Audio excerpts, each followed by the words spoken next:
What's up, everybody? Thursday, November 17th, a week away from Thanksgiving, 3 days away from our game with Liberty, just a mere few hours away from tipping off in the Charleston Classic against Old Dominion. Billy Ray Mitchell in Westwood, New Jersey. Ed Williams, Fairfax, Virginia. We are here to preview the Virginia Tech battle for the state of Virginia in Liberty. Coming up here on Saturday at noon. But first, as always, and I have to eat some crow.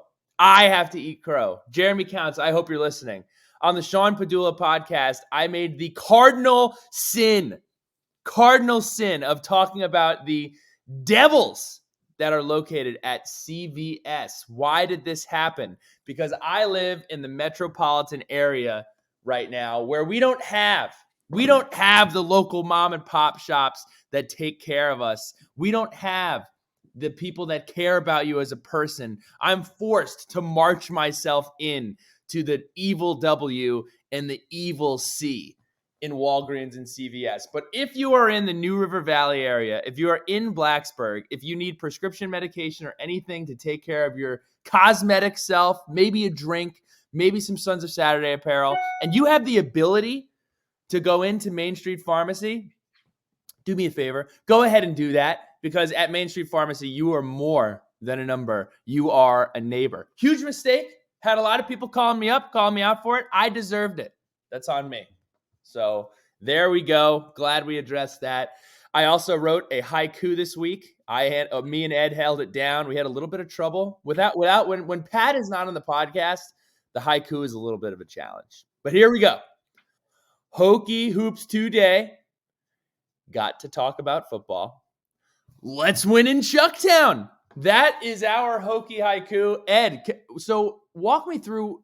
I was looking it up last year. Hokies men's basketball tweeted out the picture. How did it go down in Chucktown the last time we were there? Oh, dude.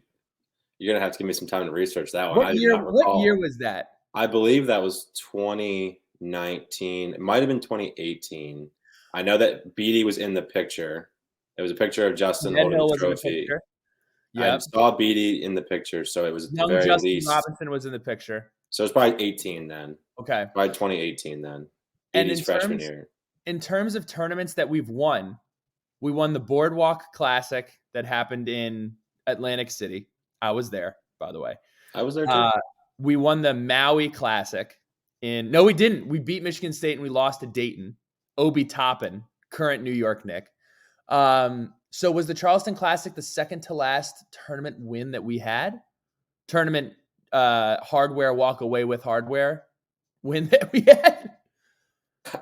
It might have been, and I'm looking at it right now, it was 2018.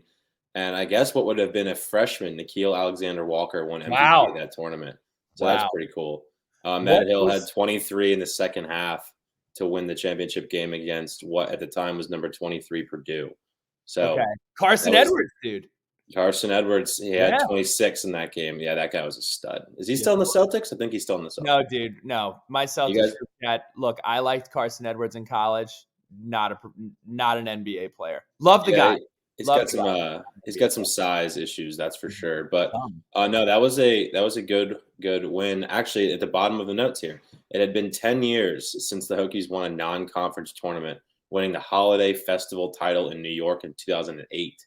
So that was a big one in 2018 to win the Charleston Classic, and this year's tournament should be really good too. I know we start out with ODU, and then we play either the winner of Furman or Penn State on Friday.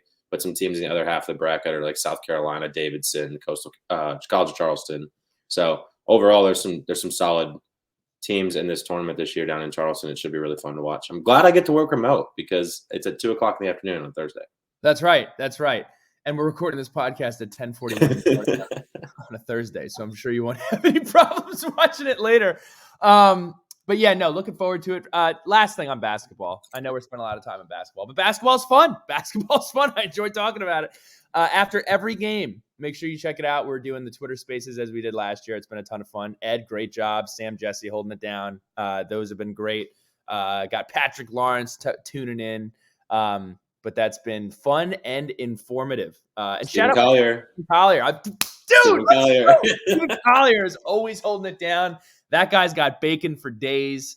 Man. But yeah, looking forward to it. So this is our job. It's in the job description. Is it something that we like doing? No, it's not. But it's what we have to do, and we are supporting our guys as they finish up the season. Hokie history, Virginia Tech versus the Liberty Flames. Virginia Tech basketball defeated the Flames in the round of 32 in 2019 NCAA tournament, sending Virginia Tech to their first ever Sweet 16. I promise. That was the last time we'll talk about basketball, probably, maybe. Football, not as fun of a Hokie history. We have played Liberty a grand total of 2 times, and we have split the series 1-1. In 2016, it was Justin Fuentes' first game as a head coach, defeated Liberty in a little bit of a close game, 36-13. You had the wild Gerard Evans run. It was unbelievable. He actually got yelled at after the game for the swim move. Got to say, I mean, it was an awesome run. I had no qualms with it. But that was the opener of the Justin Fuente era at Virginia Tech. And then in Coach Fuente's second to last year coaching the Virginia Tech Hokies, Virginia Tech loses 38-35 on a last-second 51-yard field goal. Terrible memory from a terrible season. That's it. They've only played each other twice. So that is that. And now we're going to move right into the storylines. First and foremost, why are we playing this game in Lynchburg? We can beat it to death. We could talk about it forever. So I'm just going to go through some of the games that I'm like, why are we doing this? Why must this happen? So we play at Liberty again in 2030 in Lynchburg. Who knows? Liberty might be in the SEC by that time. I have no idea. The way that things are going, they will be in the SEC. I'm kidding. Half kidding.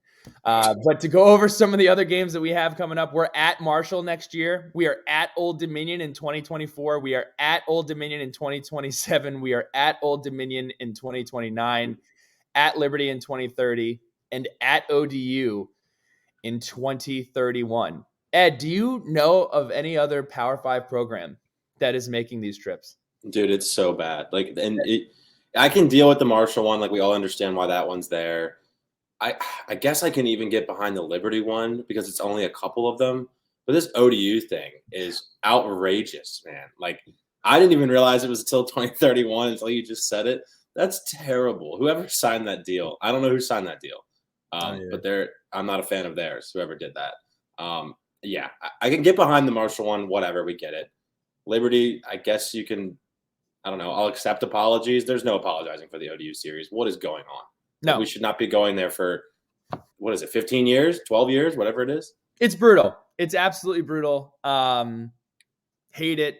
It is what it is. So that's that. And that kind of brings me into my next point where, and I want to preface this by saying I love everybody.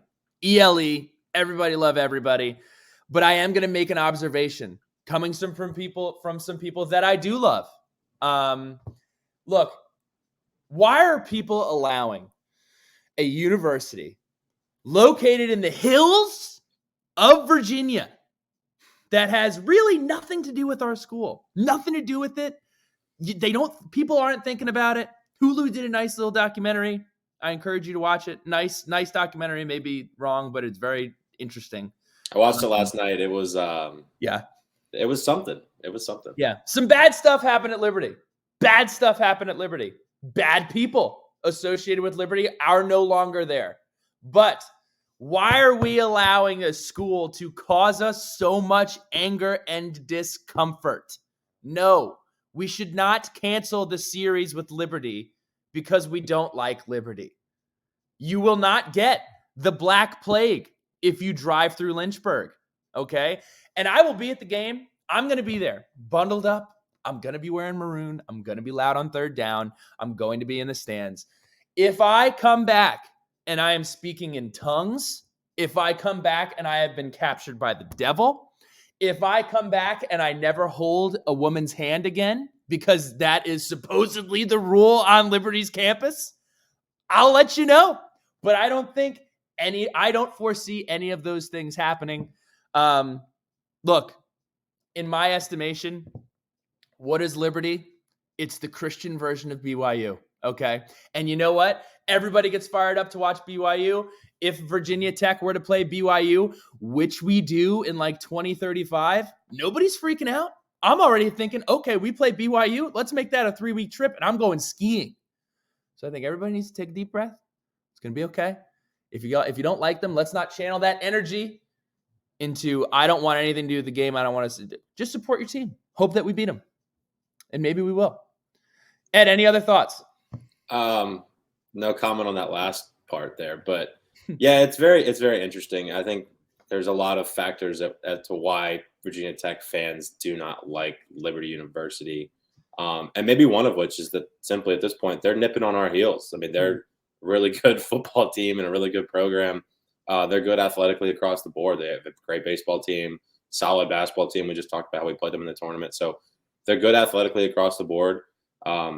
I will also be with you at the game. I'm kind of interested to kind of walk around the campus because, driving down to Smith Mountain Lake, you drive right through basically the campus, and it looks really pretty from the highway. So I'm interested to see what it looks like on the campus itself, and the stadium looks solid. So it's going to be really cold. It's going to be Hugh freezing in that stadium, and it's going to be fun.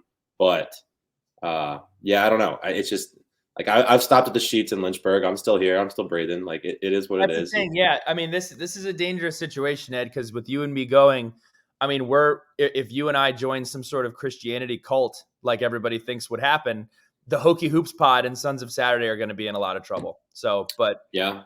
Otherwise, it'll be business as usual. So yeah, I guess we'll stay. I think we'll be okay. One more storyline, or a couple other storylines. The Hugh Freeze conversation. I think this kind of channels from the previous point to this point. I feel like Hugh Freeze is the one coach in college football. And look, there are high-standing, high-character coaches in college football. But there are other ones who, hey, look, probably not the one you want babysitting your, stepdaughter. Probably not the one you want to be hanging out with at Thanksgiving. But Hugh Freeze, his job is to coach football. He is excellent at coaching football. There's no other way to slice it. He turned around 2 programs in quick succession at Ole Miss and now at Liberty. That guy can coach. I did take a visit down to Ole Miss when he was at Ole Miss with my old man. I had an amazing time at Ole Miss. That guy can sell ice to an Eskimo. No, for those of you wondering, there was no cell phone involved on my specific visit to the University of Mississippi. But I did have a great time. I had a fantastic time at Ole Miss. So now the final storyline, the opportunity at hand. Virginia Tech has not won a football game in 7 contests, okay? Virginia Tech is having a very disappointing year in football. Dorian Strong is out for the year, okay? We got issues, we got injuries, everything else. But what is the thing that's happening this weekend? There is not a soul in the world that isn't lying to themselves or uneducated that thinks we can win this game outside of the people in the locker room for Virginia Tech. And Virginia Tech has an opportunity not to punch a ticket to a bowl game, not to potentially win the conference, but to get some much needed positive juju going in to the offseason, which could start this could be Virginia Tech's last football game of the season. And you have an opportunity to go out on a high note and pitch that to recruits, pitch that to the fan base, pitch that to the players that are going to be in the locker room next year. Because this is, as of right now, the best team in the state of Virginia. We say that our state, everything else, this is an opportunity to, I don't want to say make a statement, but have some sort of positivity going into the offseason. And Ed, I was thinking about this. I was like, okay, is this the best team in Virginia? Yes, probably. This might be the second best team we have played all season. So Ed, we're going to do it. We're going to do an exercise. Okay. I would like you to pull up the 2022 Virginia Tech football schedule. And I just want you guys to listen to these names and say, is Liberty better than this team the week that we played them? So Ed, can we go down these teams, please? Yeah, we can. I just pulled it up. So we'll start at the top. ODU. Has Not that already beaten ODU. yeah, Liberty we has don't beaten them. want to revisit that game on our end, and they don't need to because they destroyed ODU. Boston College, definitely. Boston College is bad. I would say Liberty is better. Wofford, Wofford, Liberty is better. Might win by 50 points. West Virginia. Toss up. I'll lean Liberty, though, because West Virginia has had a very, very brutal back half of the season after playing us. Yeah, I think I would lean Liberty too, simply just because of who they played recently and stuff. Mm-hmm. North Carolina, I think it'd be a really good game. A lot of points would be scored in that game. Carolina is better. Yeah, a lot of points though, like upwards of like 70 points. Pitt. Toss up, probably lean Liberty. Miami. Liberty. NC State. So that's an interesting one. NC State has been disappointing, but given when we played them, missing their quarterback, I would probably go Liberty as well. Yeah, I think on that day, I probably would have gone with Liberty as well. Georgia Tech. Liberty. I can't believe we lost that game. Duke. Toss up, I'd probably lean Liberty again. Just given the look, Liberty has good enough athletes to win the game and is very well coached, especially on the offensive side of the ball. So if you go ahead and you look at our schedule, like it or not, Liberty is if they're not the second best team we're playing, they're in the top 25% of the teams we play. One of the more talented, one of the more better coached teams we're going to play all year. You have an opportunity to run out and play against this team on Saturday at 12 o'clock. Nobody expects you to win. So that is the opportunity at hand. Any other storylines that I'm missing, Ed? Anything that we haven't covered on that regard? No, and I think they are definitely the second best team we have played and will play this year. UNC, I think it would be a good game. I mean, we'll get into it in a second, but Liberty's scoring 30 a game with the guy who was, to start the year, their third string quarterback. So that tells you anything about their offensive firepower and their offensive scheme and coaching. Liberty can score with anybody. So that's the one thing that I would want to see that UNC game, just because they both score so many points. But we'll get into that in a second here once we dive into Liberty's schedule and who they've played so far and who they've beaten so far. Yeah, so Liberty comes in. They're 8-2 right now. Kind of walk me through the ups and downs of their season so far. Yeah, I mean, I'm not going to get into all the games, but I'll just hit on the big four, right? 2 big wins that they've had, and then there are 2 losses. So their first loss was a 1-point loss at Wake Forest way back in September, 37-36. Like I said, they score a lot of points. So does Wake Forest. That was a track meet, one that they lost by 1. I believe they had a missed extra point that ended up costing them that game. And then they were able to destroy BYU in Lynchburg, 41-14. BYU disappointing this year. I really thought BYU was going to have a historic year this year. So did everybody on the locks. It's been a very interesting year for BYU. BYU getting a lot of airtime on this podcast today. They are, man. Yeah. So that was obviously a interesting game from a perspective nationally. Just the Christian school versus BYU. Yes. 41-14. Liberty handled them with no problems in Lynchburg. And then they go down to Arkansas, and what I believe was the following week, maybe 2 weeks later, they go down at Arkansas and win 21-19 over an Arkansas team that, for all intents and purposes, has had a year that was not as what they thought it would be. I was high on Arkansas coming into the year. I was too. I thought Jefferson was going to be really good. I thought they were going to be much better than they've been, but still, they went down on the road in an SEC environment against Arkansas by 2. And then last week, kind of inexplicably, dropping the ball against UConn, losing 36-33. That, again, a lot of points. That's a common theme you'll see throughout all of Liberty's schedules. They're routinely upwards of 30 points a game. So I want to tip my cap to Jim Mora, who is doing an unbelievable job at UConn. UConn is a team that for years people were saying they should fold the program. They shouldn't play anymore. I'm one of those people. I'm one of those people who are saying why UConn is never going to be relevant again. Jim Mora takes the job after he was at UCLA. And then he was on TV for a while, takes the UConn job. He has done an unbelievable job. UConn is bowl eligible. Very, very impressive job by Jim Mora. Yeah, that was also a really good game. I watched like the fourth quarter of it, and it was back and forth, and UConn ended up winning by a field goal. Liberty had a chance with the ball in like the 50, inside a minute left, and just went 4 and out and couldn't get it done. But they score a lot of points, and we're going to see that this weekend against Virginia Tech. For sure. And then moving on over, let's preview the Liberty team here. We're going to talk about their high-powered offense. Ed, talk to me a little bit about Liberty's offense. Yeah, like I said, they're averaging 30 a game. That's a lot of points. And like I also mentioned that their quarterback is a guy who I believe to start the year was at best the backup and may have been the third string quarterback on the depth chart coming out of camp.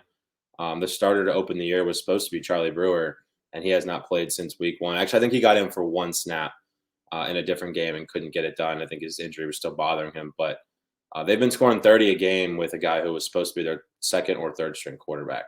So that tells you a little bit about the firepower they have offensively. Quarterback Jonathan Bennett has over 1,300 yards on the year with 12 touchdowns and 9 picks.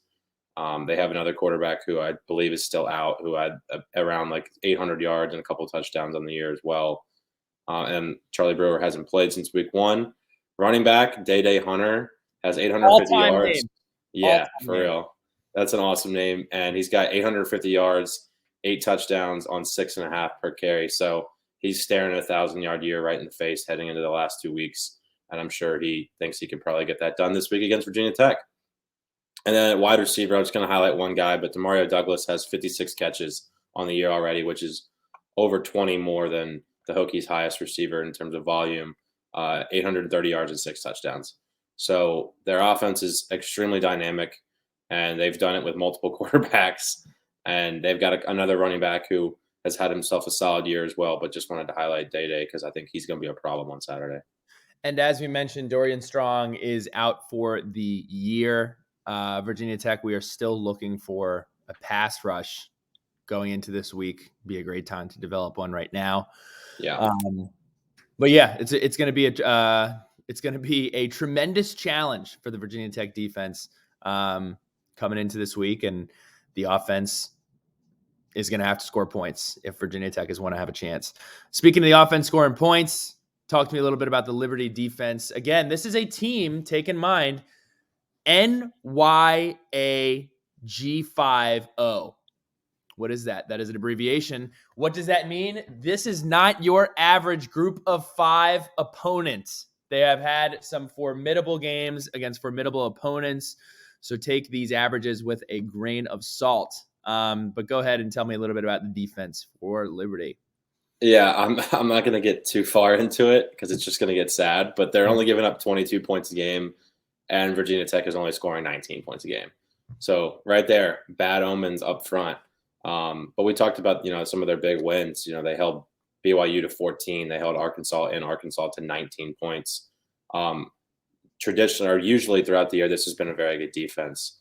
Now they obviously play some lower level competition in their schedule there, but 19 against Arkansas, 14 against BYU, and in their losses, when they haven't, the only 2 losses have been 3 points or less, where they've given up over 35. So if you're going to want to beat this team, you're looking at over 30, over 35 points that you're going to need to score in order to get it done.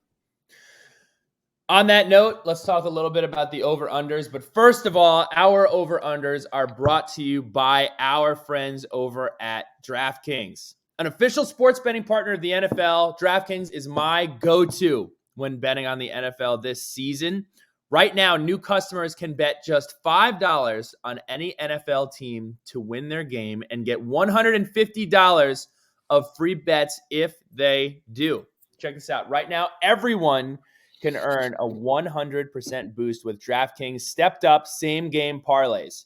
All you got to do is go to the DraftKings Sportsbook app, place a same game parlay, and combine multiple bets like which team will win, player props, point totals, and more. The more legs you add and the bigger boost, the bigger shot you have to win big. Ed, huge win by the Washington Commanders this past week on national television. Our guy, Joey Sly. Joey, I have a unbelievably strong leg, doing a lot of front squats, doing a lot of hang cleans. Shout out to Joey Sly. The New York Giants, New York Jets, some of the biggest surprises in the NFL. But all you have to do, download the DraftKings Sportsbook app now, use code SOS, and place a $5 bet on any NFL team to win their game and get $150 in free bets if they do. Only at DraftKings Sportsbook with code SOS. Minimum age and eligibility restrictions apply.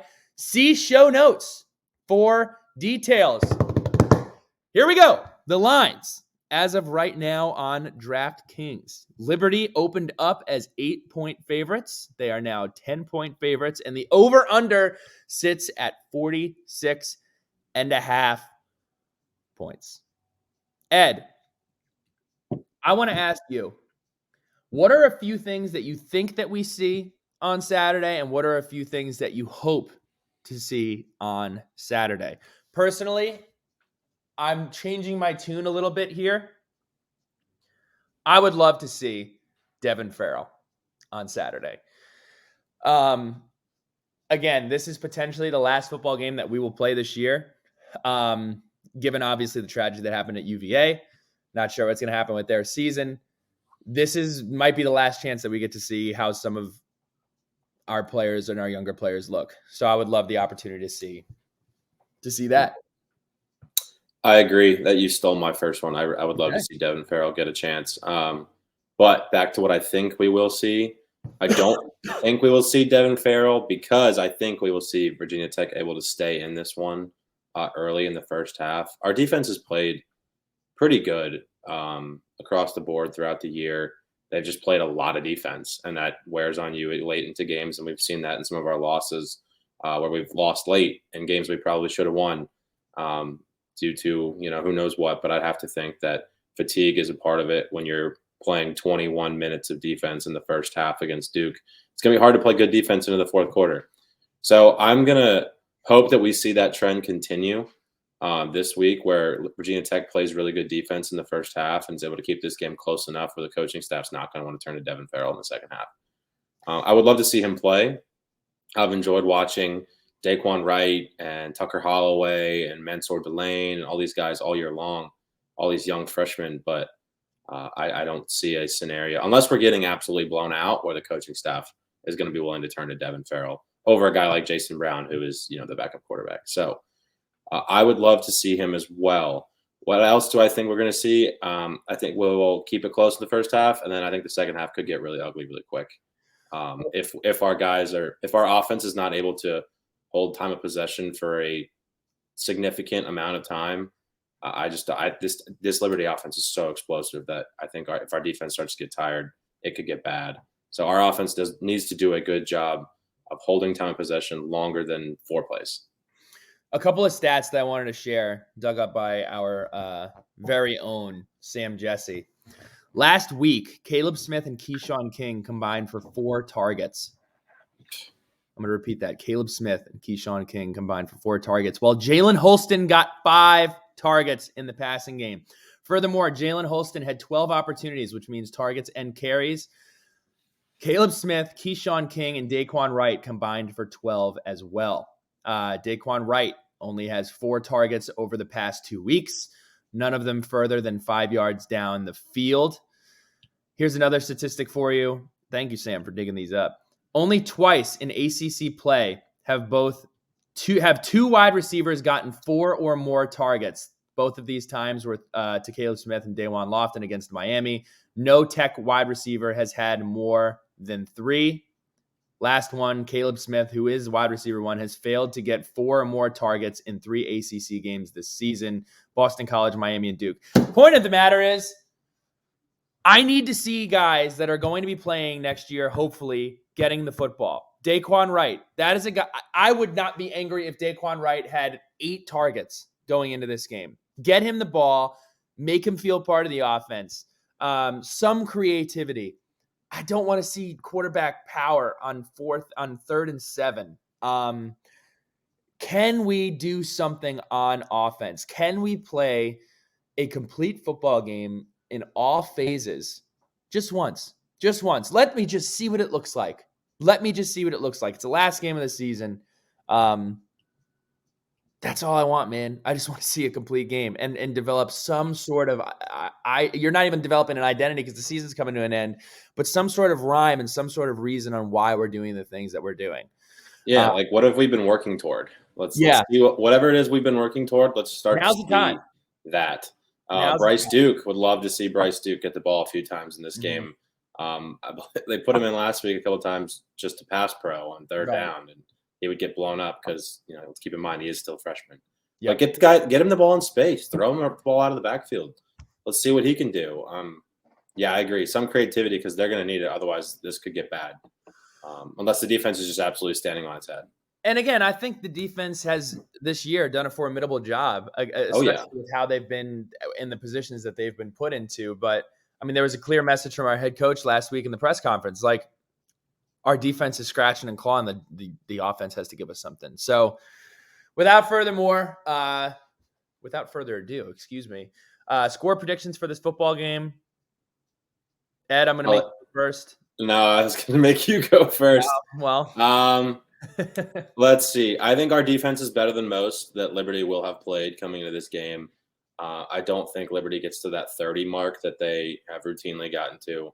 I think they land somewhere around 27 points. The real question is our offense capable of doing anything outside of the second play of the game, like they did last week against Duke? So I'm going to go 27-14 Liberty, which would be a cover for them. That's where I'm going to land. Yeah, we'll go with that. 27-14. I'm going to, in terms of the football game, I do think this is a close game in the first half. Tech has routinely done a good job of doing that. Again, like the story of the year has basically been how long can the defense keep us in the game until they run out of gas. I'm going to go by a similar margin. I think 31-10 in favor of Liberty here. Again, if you're going to the game, I believe it's going to be chilly, right, Ed? It's going to be a cold. It's going to be. It got a little better. I think it's going to be like the mid to high 40s, low 50s. It's not going to be too bad. Mid to high 40s, low 50s. That's a podcast. I would like to add that we both of our score predictions would be the under on DraftKings Sportsbook. That is correct. Ed. I may need to. We may have just done something right there. We may have just done something there. We talked through it without naturally meaning to talk through it. I guess here's one more question, Ed. You're more familiar with this than I am. Tailgating scene, drinking on, I guess not even on campus scene. What is the vibe? How do we plan to do that? We will find a local watering hole or an off-campus home of a student. I may have a connection. We might be able to figure something out. If not, I heard there's a Lido's Pizza in town that has a bar. We could go there and get a slice of pizza. If you're not familiar with Lido's, you're probably not from Northern Virginia or Maryland. I guess it's a Maryland thing. But yeah, no, there is nothing on campus. There is nothing in the stadium. There are no turkey legs. There are no Hokie loggers. That's not going to be a thing on Saturday in Lynchburg, Virginia. So we will have to get creative, Billy Ray. Yep, there are going to be no beers. They may have rosary beads for purchase in the stands. No beers, no cocktails. So handle your business before going into the game. Do so responsibly. Be kind. Enjoy the game. And that's a podcast. If you're headed down to Lynchburg, if you're going to the game, hit us up. And hopefully we are having a win podcast coming up here next week. Ed, looking forward to it, my friend.